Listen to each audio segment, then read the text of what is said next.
Mu mezi 12 aheze nukuvuga mu kiringo c'umwaka wose Uburundi bwaranzwe n'icuka kibi cagaragariye na cane mwihohoterwa ry'abatavuga rumwe n'ubutegetsi abamenyesha makuru n'abaharanira agateka ka muntu nk'uko bishikirizwa na Fortuné Gaetan Zongo intumwa idasanzwe ya ONU kubijanye n'agateka ka muntu mu Burundi. Mu cegeranyo Fortuné Gaetan Zongo azoshikiriza mu nama ijejwe agateka ka muntu igira iya 57 hamwe no mu nama ya ONU igira iya 79 amenyesha ko ukudahana abagirizwa guhonyanga agateka ka muntu n'ayandi mabi na cane mu mwaka w'ibihumbi 2015 umutekano muke utera wibonekeza binaturutse no ku bitero vy'umuharire zitabara igwirirana ry'abantu banyuruzwa bakabugwa irengero ababorezwa igufa n'abafungwa hadakurikijwe amategeko ngo ni bimwe mu bihagaritse cane umutima iyo ntumwa idasanzwe ya ONU kubijanye n'agateka ka muntu mu Burundi. Fortuné Gaetan Zongo abandanya avuga ko ivyo abarundi babayemwo vyunyugwa n'ubukene bwugarije imiryango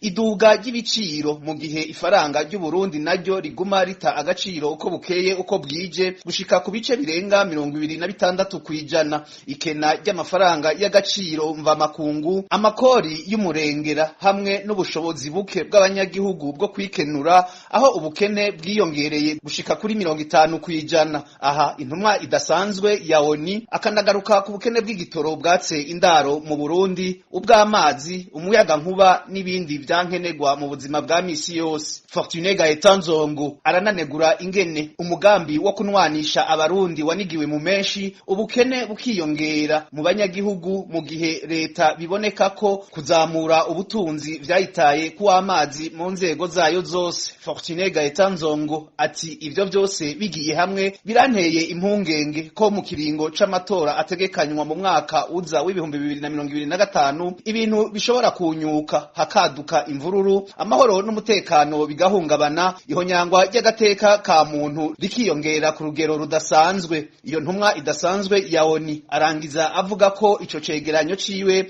ari ico gukangurira abategetsi b'u Burundi hamwe n'amakungu ngo bamere magabo ibintu bitarayangara.